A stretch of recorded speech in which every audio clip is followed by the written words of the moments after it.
ভিডিওতে আমরা দেখব আমরা কিভাবে রিকার্সিভ ফাংশনে টাইম কমপ্লেক্সিটি অ্যানালাইসিস করতে পারি। চলো আমরা একটা এক্সাম্পল দিয়ে শুরু করি। তো এটা হচ্ছে এক্সাম্পল 1, এবং আমরা কোন একটা ফিবোনাকি সিরিজের তম ফিবোনাকি নাম্বার বের করার জন্য এই ফাংশনটা লিখলাম। আমরা মোটামুটি এই ফাংশনটার সাথে সবাই পরিচিত, তাই না? যে ফিবোনাকি নাম্বার কি, যে তম ফিবোনাকি নাম্বার হচ্ছে তার আগের দুইটা নাম্বারের সাম। এখন ফিবোনাকি নাম্বার কিভাবে কম্পিউট করে আমরা সেটা নিয়ে আপাতত কনসার্ন না। আমাদের কাজ হচ্ছে আমাদের যদি এরকম একটা রিকার্সিভ ফাংশন দেওয়া হয় তাহলে তার টাইম কমপ্লেক্সিটি আমরা কিভাবে অ্যানালাইসিস করব। তাহলে চলো আমরা দেখি যে প্রথমে প্রথম লাইনটা যে ইন্ট ফিভ এবং প্যারামিটার হিসেবে এন পাঠানো হচ্ছে। তো এটা কি একটা ফাংশনের ডেফিনেশন, তাই না? ফাংশনের ডেফিনেশনে আসলে আলাদাভাবে কোনো টাইম কমপ্লেক্সিটি নেই, সেটাকে ক্রস দিয়ে দিলাম। এবার সেকেন্ড লাইনটা দেখি, যে একটা ইফ কন্ডিশন চেক করছে এবং তার উপর বেস করে কিছু একটা রিটার্ন করবে। তাহলে এটাকে কি আমরা একটা সিঙ্গেল স্টেটমেন্ট হিসেবে চিন্তা করতে পারি, যেহেতু এটা কোনো লুপের ভেতরে নাই বা রিকার্সিভলি কল করা হচ্ছে না। তাহলে সেকেন্ড লাইনটাকে যদি আমি একটা সিঙ্গেল স্টেটমেন্ট হিসেবে চিন্তা করি, তাহলে এটা টাইম কমপ্লেক্সিটি হচ্ছে অর্ডার অফ ওয়ান বা কনস্ট্যান্ট। ওকে, এখন আমরা এই লাইনটা টাইম কমপ্লেক্সিটি বের করবো। ফিভ এন সে কি করছে, ফিভ এন এবং ফিভ এন-2 কে কল করছে। এখন আমরা কি বের করতে চাচ্ছি বলতো, যে এই ফিবোনাকি নাম্বার বের করার টাইম কমপ্লেক্সিটি, যে টি অফ এন কি বলছে, যে আমার ইনপুট সাইজ যদি এন হয় তাহলে এই পার্টিকুলার প্রবলেমটা সলভ করতে বা এই ফাংশনটার জন্য রিকোয়ার্ড টাইম কত। তো টি অফ এন আসলে কি ইন্ডিকেট করছে, যে required time or time complexity, required time or time complexity to solve the problem for input size n.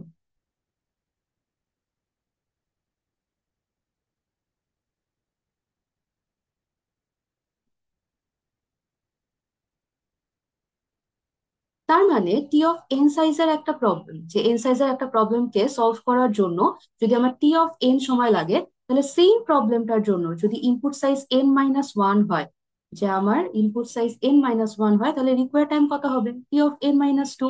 আবার সেম প্রবলেমটা যদি ইনপুট সাইজ n-2 হয়, তাহলে ওই প্রবলেমটা সলভ করতে টাইম কত দরকার হবে, টি অফ n-2।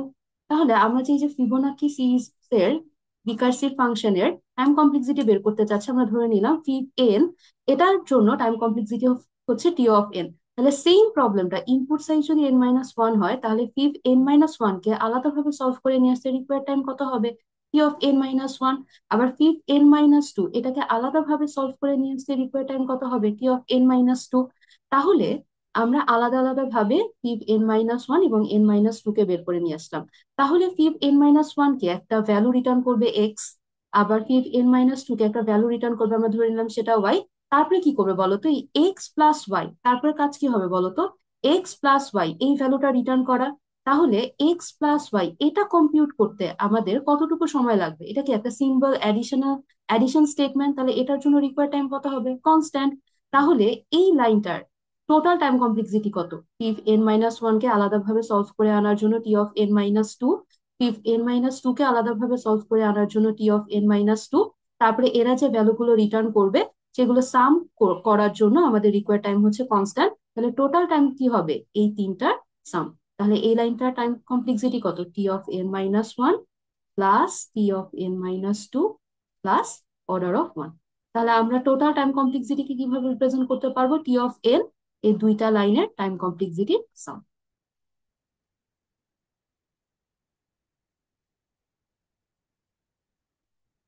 ওকে, তাহলে আমরা এবার আরেকটা প্রবলেম সলভ করতে যাই, যে ফ্যাক্টোরিয়াল এন। তাহলে আমরা ধরে নিব ফ্যাক্টোরিয়াল এন এটার ইনপুট সাইজ কত, এন।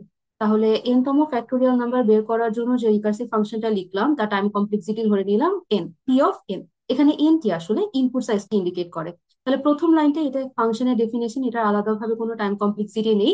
সেকেন্ড লাইনটা কি, আবার একটা ইফ স্টেটমেন্ট, তাহলে এটাকে আমরা একটা সিঙ্গেল স্টেটমেন্ট হিসেবে বলতে পারি। এটা টাইম কমপ্লেক্সিটি হচ্ছে কনস্ট্যান্ট, যেটাকে আমরা অর্ডার অফ ওয়ান কনস্ট্যান্ট অথবা সি দ্বারা রিপ্রেজেন্ট করতে পারবো। এবার এই লাইনটাতে আসি, ফ্যাক্টোরিয়াল এন এটা আবার কি করছে বলতো, নিজে নিজেকে কল করছে, কিন্তু কত, ইনপুট সাইজ কত, n-1। তাহলে ফ্যাক্টোরিয়াল এন কে কল করার জন্য বা সলভ করার জন্য রিকোয়ার্ড টাইম যদি টি অফ এন হয়, তাহলে সেম প্রবলেমটার ইনপুট সাইজ যদি n-1 হয়, তাহলে এটাকে আলাদাভাবে সলভ করতে রিকোয়ার্ড টাইম কত হবে, টি অফ এন মাইনাস ওয়ান, যে ফ্যাক্ট এন কে সলভ করতে require time T of n, তাহলে ফ্যাক্ট এন মাইনাস ওয়ান কে ইন্ডিভিজুয়ালি সলভ করে নিয়ে আসতে রিকোয়ার টাইম কত হবে? টি অফ এন মাইনাস ওয়ান। এখন তাহলে ফ্যাক্ট এন মাইনাস ওয়ান একটা ভ্যালু রিটার্ন করলো, মনে করলাম সে একটা ভ্যালু রিটার্ন করলো ওয়াই। তাহলে কি করবে বলো তো, এন এর সাথে এই ওয়াইটা মাল্টিপ্লাই করে, এন এর সাথে এই ওয়াইটা মাল্টিপ্লাই করে তারপরে রিটার্ন করবে। তাহলে এই মাল্টিপ্লাই করতে কতটুকু সময় লাগবে, এটাও কি একটা সিঙ্গেল স্টেটমেন্ট চিন্তা করতে পারি। তাহলে এটা টাইম কমপ্লেক্সিটি কত হবে? Order of one. তাহলে এই রিটার্ন স্টেটমেন্ট এই লাইনটা টোটাল টাইম কমপ্লেক্সিটি কত? ফ্যাক্ট এন মাইনাস ওয়ান কে আলাদাভাবে সলভ করে আনার জন্য require time T of n minus one. তারপরে ধরে নিলাম ফ্যাক্ট এন মাইনাস ওয়ান সে একটা ভ্যালু রিটার্ন করবে ওয়াই। তারপর আমাদের ফাংশন কি করবে, এন এর সাথে ওই ওয়াই কে গুণ করে তারপরে রিটার্ন করবে। আর এই গুণ করার জন্য রিকোয়ার্ড টাইম বা টাইম কমপ্লেক্সিটি কত? কনস্ট্যান্ট, কারণ গুণ করা কি একটা সিঙ্গেল স্টেটমেন্ট। তাহলে টোটাল টাইম কত হচ্ছে, যে এই সবগুলোর সাম। তাহলে আমাদের রিটার্ন স্টেটমেন্টের টাইম কমপ্লেক্সিটি হচ্ছে t of n minus one plus order of one. তাহলে আমরা টোটাল টাইমটা যদি বের করতে চাই টি অফ এন, তাহলে আমরা কি লিখতে পারি, যে প্রত্যেকটা লাইনের যদি সাম লিখে দিই, তাহলে t of n minus one plus order of one. Okay, তাহলে আমরা এই যে যে এক একটা ইকুয়েশন বের করলাম, যে টাইম কমপ্লেক্সিটি একটা ইকুয়েশন, আমরা কিন্তু অ্যাকচুয়াল টাইম কমপ্লেক্সিটি বের করিনি, তাই না? আমরা কি করেছি, টাইম কমপ্লেক্সিটি একটা ইকুয়েশন লিখেছি, যে টি অফ এন কে টি এর রেসপেক্টে রিপ্রেজেন্ট করেছি। এই ইকুয়েশনটাকে বলা হয় রিকারেন্স রিলেশন। এই ইকুয়েশনটাকে কি বলা হয়? Recurrence relation. তাহলে আমাদের প্রথম কাজ কি হবে বলতো, যে রিকার্সিভ ফাংশন যদি দেয়া থাকে আর তার টাইম কমপ্লেক্সিটি অ্যানালাইসিস করতে বলে, প্রথম কাজ হচ্ছে রিকারেন্স রিলেশনটা বের করা। তারপরে কাজ হবে এই রিকারেন্স রিলেশনটাকে সলভ করা। তাহলে প্রথমে আমরা দেখলাম যে কিভাবে আমরা রিকার্সিভ ফাংশন থেকে রিকারেন্স রিলেশন বের করতে পারি। এরপর আমরা দেখবো যে কিভাবে আমরা রিকারেন্স রিলেশন গুলোকে সলভ করতে পারি। ওকে, এখন এর আগে তো আমরা দেখলাম যে একটা যদি কোড দেয়া থাকে বা ফাংশন দেয়া থাকে সেখান থেকে রিকারেন্স রিলেশন বের করা। এখন আমরা দেখবো যে কোন একটা সিনারিও থেকে আমরা রিকারেন্স রিলেশন বের করতে পারি কিনা। তাহলে আমরা সিনারিওটি একটু পড়ি। প্রথম লাইনটা কি বলেছে, যে consider a modified version of the merge sort algorithm. মানে মার্জ সর্টের একটা মডিফাইড ভার্সনের কথা বলা হচ্ছে। তো মডিফাইড ভার্সন নিয়ে আলোচনা করার আগে আমরা অ্যাকচুয়াল মার্জ সর্টটা একটু আলোচনা করে আসি, যে মার্জ সর্টের টাইম কমপ্লেক্সিটি কেমন ছিল। আচ্ছা, প্রথমে মার্জ সর্টে আসি। মার্জ সর্ট কি একটা ডিভাইড অ্যান্ড কনকার টাইপের অ্যালগোরিদম না? মার্জ সর্ট আসলে কি ডিভাইড অ্যান্ড কনকার টাইপের অ্যালগোরিদম। আর ডিভাইড অ্যান্ড কনকার টাইপের অ্যালগোরিদমে তিনটা স্টেপ থাকে। প্রথম স্টেপ হচ্ছে ডিভাইড স্টেপ। এই স্টেপে আমরা কি করি, আমাদের যদি একটা প্রবলেম দেয়া থাকে সেটাকে আমরা কতগুলো সাব প্রবলেমে ডিভাইড করি। তারপর সেকেন্ড স্টেপ, সেটা হচ্ছে কনকার। কনকার স্টেপে আমরা কি করি, কনকার স্টেপে আমরা এই যে যে সাব প্রবলেম গুলো আছে সেগুলোকে ইন্ডিভিজুয়ালি সলভ করে নিয়ে আসি। যে এই যে যে সাব প্রবলেম গুলো এগুলোকে আমরা ইন্ডিভিজুয়ালি বা রিকার্সিভলি সলভ করে নিয়ে আসি। থার্ড স্টেপ কি, থার্ড স্টেপ হচ্ছে কম্বাইন অথবা মার্জ, কম্বাইন অথবা মার্জ যেটাই বলি। যে কম্বাইন স্টেপে কি করি, আমরা তো সাব প্রবলেম গুলোকে ইন্ডিভিজুয়ালি সলভ করে নিয়ে আসলাম, এবার এদেরকে কম্বাইন করে আমি আমার অরিজিনাল প্রবলেমটা সলভ করব। তাহলে চলো দেখি, যে মার্জর যেহেতু ডিভাইড অ্যান্ড কনকার টাইপের অ্যালগোরিদম, এটারও কি তিনটা স্টেপ থাকবে। তাহলে আমরা একটা অ্যারে নিয়ে চিন্তা করি যে মার্জ সর্ট আসলে কিভাবে কাজ করে।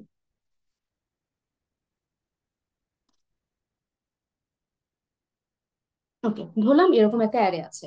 তাহলে প্রথমে কি করব বলতো, ডিভাইড করব। ডিভাইড স্টেপ আমরা কি করি বলতো, আমরা আমাদের অ্যারেটাকে দুটো ইকুয়াল হাফসে ভাগ করে ফেলি। আমরা আমাদের অ্যারেটাকে দুটো ইকুয়াল হাফসে ভাগ করে থাকি। এখন এই ইকুয়াল হাফসে আসলে ভাগ কিভাবে করি আমরা, যে আমরা কি করি বলতো, যে ধরে নিলাম আমরা যে অ্যারেটার যে পোর্শনটা বা যে রেঞ্জটা সর্ট করতে চাচ্ছি, তার লেফট ইন্ডেক্স হচ্ছে এল এবং রাইট ইন্ডেক্স হচ্ছে আর। আমরা প্রথমে কি করি বলতো, একটা মিড পয়েন্ট কম্পিউট করি না? কিভাবে কম্পিউট করি, l plus r divided by two. তারপর কি করি, এল থেকে মিড পর্যন্ত লেফট হাফে ডিভাইড করি। এরপরে মিড প্লাস ওয়ান থেকে আর পর্যন্ত রাইট হাফে ডিভাইড করি। তাহলে এই যে যে ডিভাইড করছি, এই ডিভাইড করতে টাইম কতটুকু দরকার হচ্ছে, আমরা সিম্পলি কি করছি বলতো, একটা মিড পয়েন্ট কমপ্লিট করছি না? আর এই মিড পয়েন্ট কমপ্লিট করার টাইম কমপ্লেক্সিটি কত? কনস্ট্যান্ট। তাহলে মার্জ সর্টের জন্য ডিভাইড স্টেপের জন্য রিকোয়ার্ড টাইম বা টাইম কমপ্লেক্সিটি হচ্ছে অর্ডার অফ ওয়ান। এরপরে এরপরে কি করব, কনকার স্টেপে, কনকার স্টেপে কি করব, সাব প্রবলেম গুলোকে রিকার্সিভলি সলভ করে নিয়ে আসবো। তাহলে আমাদের অরিজিনাল প্রবলেমটা কি, একটা এন সাইজের প্রবলেম ছিল, যে আমাদের এন সাইজের একটা অ্যারে আছে, সেটাকে আমরা কি করলাম, দুটো ইকুয়াল হাফসে ভাগ করে ফেললাম। আমাদের একটা এন সাইজের অ্যারে আছে যেটাকে দুইটা ইকুয়াল হাফসে ভাগ করে ফেললাম। তাহলে দুইটা সাব অ্যারের সাইজ হবে কি এন বাই টু। তারপরে আমরা কি করতে চাচ্ছি, যে মার্জ সর্টে টাইম কমপ্লেক্সিটি বের করতে চাচ্ছি। তাহলে আমরা ধরে নিলাম এন সাইজের অ্যারে কে সর্ট করার জন্য রিকোয়ার টাইম হচ্ছে টি অফ এন। তাহলে n/2 সাইজের সাব অ্যারেটাকে সলভ করে আনার জন্য বা সর্ট করার জন্য রিকোয়ার টাইম কত হবে, t(n/2)। আবার রাইট সাব অ্যারেকে ইন্ডিভিজুয়ালি সলভ করার জন্য রিকোয়ার টাইম হবে t(n/2)। তাহলে কনকার স্টেপে সাব প্রবলেম গুলোকে সলভ করে আনার জন্য রিকোয়ার টাইম কি হবে, 2 × t(n/2)। তাহলে কনকার স্টেপে আমরা কি করি, যে সাব প্রবলেম গুলোকে ইন্ডিভিজুয়ালি সলভ করে নিয়ে আসলাম, তার জন্য রিকোয়ার টাইম হচ্ছে t(n/2)। এরপরে তাহলে আমরা ধরে নিলাম যে আমরা সাব প্রবলেম গুলোকে ইন্ডিভিজুয়ালি সলভ করে নিয়ে আসছি। এখন আমাদের কাজ কি হবে বলতো, সাব প্রবলেম গুলোকে কম্বাইন করে আমার অরিজিনাল অ্যারেটাকে সলভ করে ফেলা। তাহলে মনে করো যে আমরা কোনোভাবে সাব প্রবলেম গুলোকে সলভ করে নিয়ে আসি, তাহলে লেফট সাব অ্যারেটা এরকম হবে আর রাইট সাব অ্যারেটা এমন হবে। তারপর আমরা কি করব বলতো, এই দুজনকে কম্বাইন করে আমি আমার অরিজিনাল অ্যারেটা সলভ করব। তাহলে প্রথমে আমরা কি করি বলতো, যে লেফট সাব অ্যারের এলিমেন্ট গুলোকে ট্র্যাক রাখার জন্য একটা লেফট ইন্ডেক্স, আর রাইট সাবঅ্যারের এলিমেন্ট গুলোকে ট্র্যাক রাখার জন্য একটা রাইট ইন্ডেক্স। তারপর মার্জ সর্ট বলে দুইটা সাবঅ্যারের শেষে একটা ইনফিনিটি অ্যাড করে দাও যদি আমি অ্যাসেন্ডিং অর্ডারে সর্ট করতে চাই। তাহলে প্রথমে কম্পারিজনটা কি হবে বলো তো, প্রথমে আমরা কি করব, জিরো ইন্ডেক্সের জন্য টার্গেট এলিমেন্ট ফাইন্ড করে নিয়ে আসবো। এখন কাদের মধ্য থেকে কম্পেয়ার করে টার্গেট এলিমেন্ট ফাইন্ড করে নিয়ে আসবে, 6 এবং 1। তাহলে 6 এবং 1 এর মধ্যে কোনটা ছোট, আমরা এরকম একটা কম্পারিজন করব।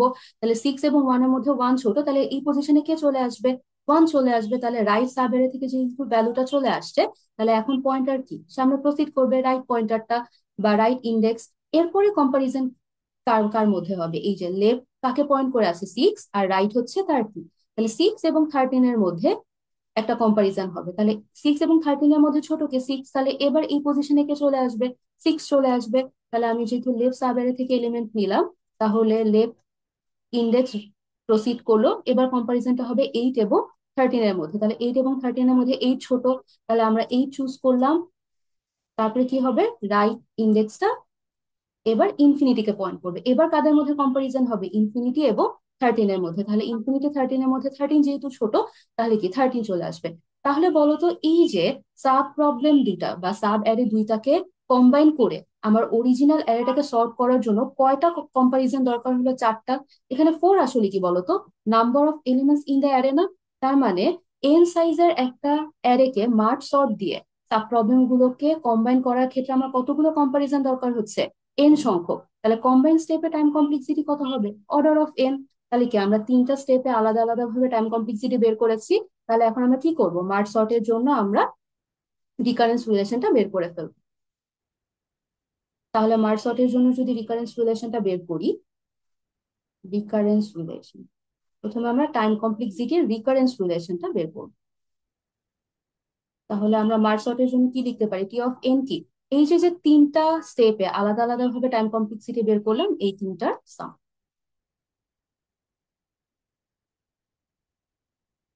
ওকে, তাহলে আমরা মার্জ সর্টটা দেখে আসলাম। এবার আমরা মডিফাইড মার্জ সর্টে আসি।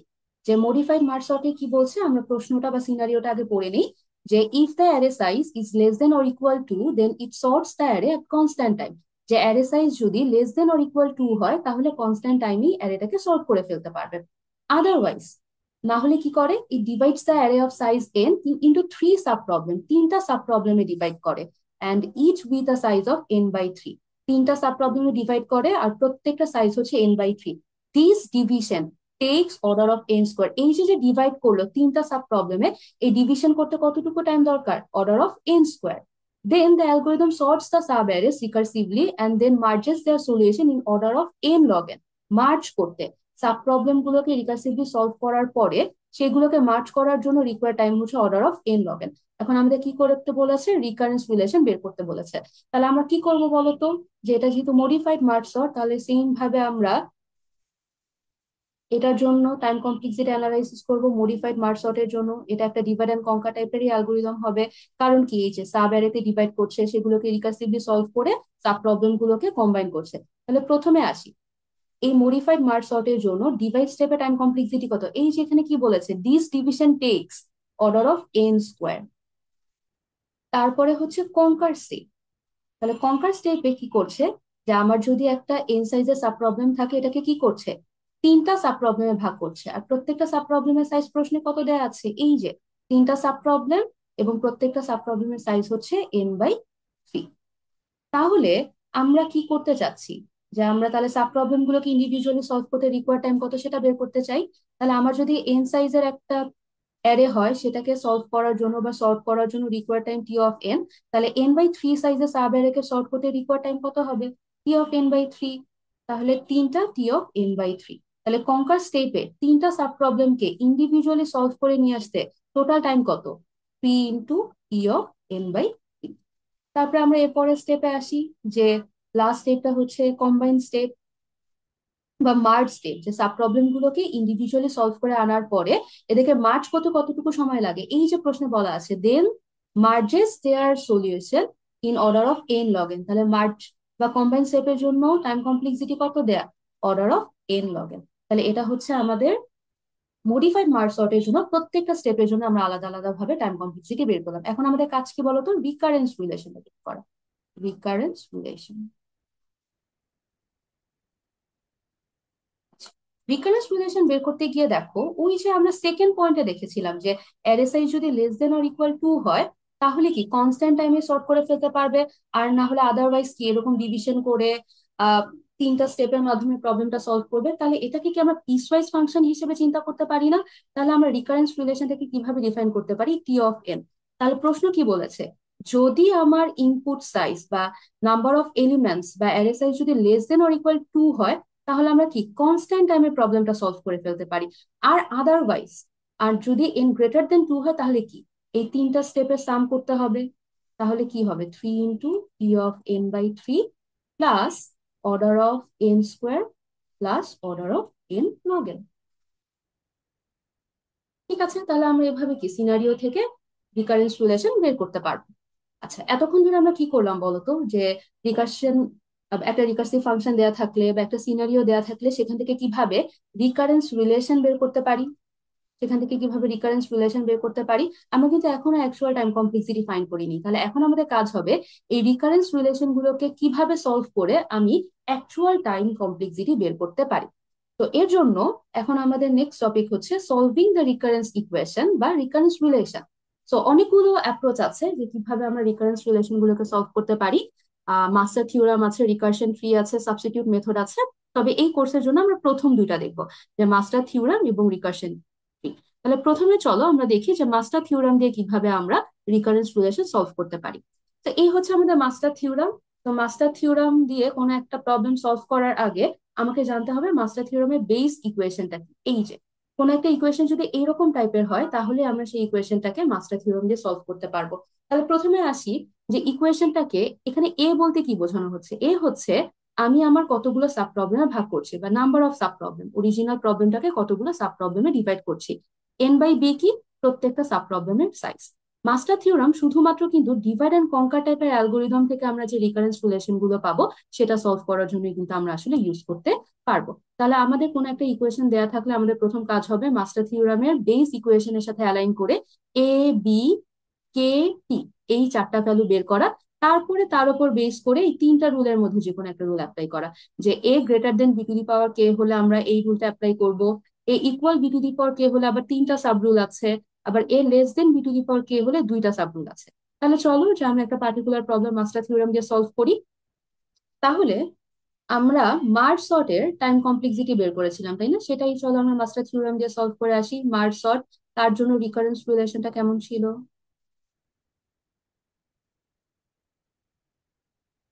মার্জ সর্টের জন্য আমরা যদি রিকারেন্স রিলেশনটা বলি, তাহলে সেটা হচ্ছে এরকম: t(n) = দুইটা সাব প্রবলেম ভাগ করতে, তাই না? যে মার্জ সর্টের ক্ষেত্রে অরিজিনাল অ্যারেকে দুইটা সাব অ্যারেকে ভাগ করতো, তারপরে তাদেরকে ডিভাইড করতে রিকোয়ার টাইম হচ্ছে অর্ডার অফ 1। কনকার স্টেপে রিকার্সিভলি সলভ করে নিয়ে আসছে 2 × t(n/2), এবং তাদেরকে কম্বাইন করার জন্য রিকোয়ার টাইম হচ্ছে অর্ডার অফ n। এখন আমরা যেটা করব, যে এটাকে কি করব, মাস্টার থিওরাম দিয়ে সলভ করবো। তাহলে মাস্টার থিওরাম দিয়ে সলভ করার আগে মাস্টার থিওরামের যে বেস ইকুয়েশন সেটা একটু লিখে ফেলি। t(n) = কি? a × t(n/b) plus θ(n⁴k log⁡p(n). এখন আমাদের কাজ কি হবে বলতো, যে আমাদের যে গিভেন ইকুয়েশন বা রিলেশন সেখান থেকে a b k আর p এর ভ্যালু বের করা। এখন খেয়াল করো, মাস্টার থিওরামে একটা টি যুক্ত টার্ম আছে, আমাদের অরিজিনাল ইকুয়েশনে একটা টি যুক্ত টার্ম আছে, তাহলে এই দুটো টার্মকে আমরা ম্যাচ করতে পারবো। কিন্তু মাস্টার থিওরামে আর একটা অ্যাসিম্পটোটিক নোটেশন যে টার্ম আছে, কিন্তু আমাদের মার্জ সর্টের ইকুয়েশনে কয়টা, দুইটা টার্ম, কিন্তু আমাদের কি করতে হবে, যে কোনো একটা টার্মই রাখতে হবে। যখন মোর দেন ওয়ান টার্ম থাকবে তখন আমরা কি করব, যে একটা টার্মই রাখবো, সেই কেসে যেটা ডমিনেটিং টার্ম আমরা সেটাকেই রাখবো আর বাকিগুলোকে কি ডিসকার্ড করে দিব। তাহলে আমাদের এই মার্জ সর্টের যে রিকারেন্স রিলেশন, সেটা যদি আমরা মাস্টার থিওরেম দিয়ে সলভ করতে চাই, তাহলে আমাদের কি করতে হবে, আমাদের মার্জ সর্টের ইকুয়েশনটাকে একটু মডিফাই করে নিতে হবে। তখন আমাদের কি করতে হবে, আমরা দুইটা টার্ম তো রাখতে পারছি না, আমাদের দুইটা টার্মের মধ্যে যেটা ডোমিনেটিং টার্ম সেটাকেই রাখতে হবে। তাহলে আমাদের ইকুয়েশনটা আসলে কি হবে, তাহলে t of n, 2 × T of n/2 plus order of N.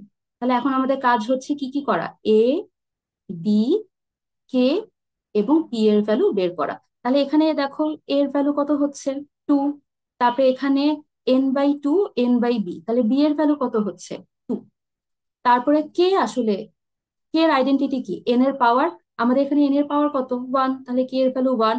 আর এখানে লগ এর পাওয়ার পি, আমাদের অরিজিনাল যে ইকুয়েশন বা যে গিভেন ইকুয়েশন, সেখানে কি কোনো লগ যুক্ত টার্ম আছে না, আমি কি এটাকে চিন্তা করতে পারি না, log⁴0n, তাহলে লগের পাওয়ার এখানে কত, 0, তাহলে আমাদের এই কেসে লগের পাওয়ার কত, লগের পাওয়ার 0, তাহলে পি ইকুয়াল টু 0। তাহলে এখন আমাদের কাজ কি, যে আমাদের ইকুয়েশন গুলো কিসের উপর ডিপেন্ড করবে বা কোন রুল অ্যাপ্লাই করব, এ এবং বি টু দি পাওয়ার কে এর মধ্যে রিলেশন কেমন। তাহলে এখানে চলো, যে এ এবং বি টু দি পাওয়ার কে এর মধ্যে রিলেশন কেমন সেটা দেখি, যে এ এবং বি টু দি পাওয়ার কে। তাহলে এখানে এ এর ভ্যালু 2, বি এর ভ্যালু 2 আর কে এর ভ্যালু হচ্ছে 1। তাহলে কি হচ্ছে বলো তো, এ ইকুয়াল বি টু দি পাওয়ার কে হচ্ছে না, তাহলে এ ইকুয়াল বি টু দি পাওয়ার কে হচ্ছে। তাহলে দেখি যে কোন রুলটা ম্যাচ করছে, 2 নম্বর রুলটা ম্যাচ করছে। কিন্তু 2 নম্বর রুলে আবার 3টা সাব রুল আছে, যে P greater than -1, P equal -1 আর পি লেস দেন -1। আমাদের কেসে পি কত বলো তো, 0। তাহলে কোনটা স্যাটিসফাই করছে, পি গ্রেটার দেন -1, তাহলে কি টোয়াইস এ, এই যে যে ফর্মুলাটা আছে, এটা ইউজ করে কি আমরা এখন টাইম কমপ্লেক্সিটি ফাইন্ড করব। তাহলে এই কেসে আমার এ ইকুয়াল বি টু দি পাওয়ার কে হলো, এবং আমাদের পি হচ্ছে গ্রেটার দেন -1। তাহলে কি আমরা টোয়াইস এ এই রুলটা অ্যাপ্লাই করবো। তাহলে টোয়াইস এ অনুযায়ী টি অফ এন এর ভ্যালু আসলে কত, সেটা of n to the power log b base a into log to the power p plus 1 N.